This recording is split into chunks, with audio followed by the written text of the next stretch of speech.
आरोपी वाल्मिक कराड याला 14 दिवसांची न्यायालयीन कोठडी मिळाली आहे। त्यामुळे 5 फेब्रुवारीपर्यंत वाल्मिक कराडचा मुक्काम बीड तुरुंगात असणार आहे। दरम्यान पोटात दुखू लागल्यामुळे त्याला अचानक रुग्णालयात दाखल करण्यात आले।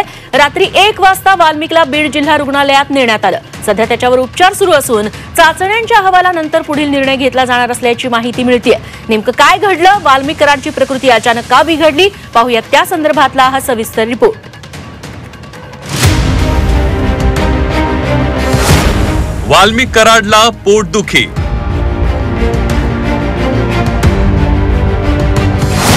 बीड जेलमधून वाल्मिक हॉस्पिटलमध्ये।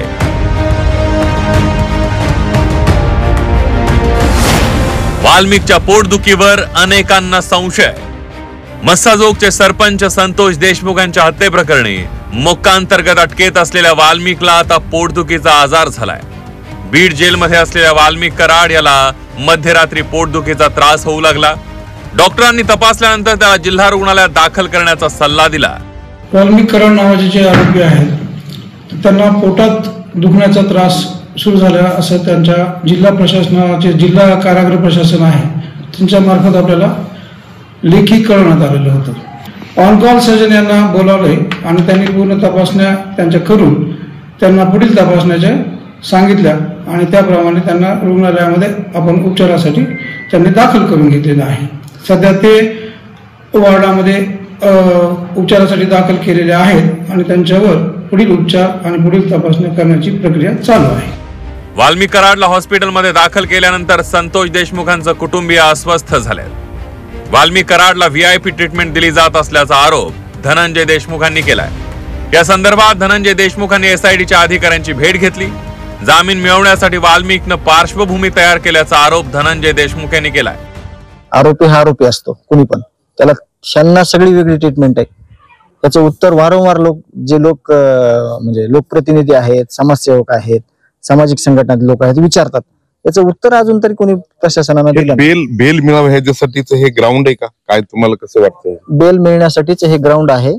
फिर्यादीला मॅनेजमेंटसाठी काय करता येतंय, राजकारण कुठं वापरता येतंय, कुठं दबाव तंत्र वापरता येतंय, यासाठी चाललेल्या ह्या सगळ्या हालचाली आहेत। संतोष देशमुख हत्या प्रकरणाचा पाठपुरावा करणाऱ्या अंजली दमानिया यांनी सीआयडी आणि एसआयटी तपासावर प्रश्नचिन्ह निर्माण केलाय। विष्णू चाटेंच्या ऑफिसमध्ये आहेत, त्या सगळ्या गोष्टी बाहेर येतात। त्याच्याच दुसऱ्या दिवशी सीआयडी म्हणते की आमची चौकशी संपली आणि आता मला जाऊ द्या, म्हणजे त्यांना तुम्ही न्यायालयीन कोठडी दिलेली चालेल। त्या दिवशी संध्याकाळी म्हणजे काल संध्याकाळी ते जाऊन हॉस्पिटलमध्ये ॲडमिट होतात आणि आज त्यांचा वकील त्यांची बेल ॲप्लिकेशन टाकणार होता। म्हणजे इतकी गंभीर घटना अख्खा महाराष्ट्र हादरून निघालाय आणि एवढी चौकशी होत असताना हे चाललंय काय?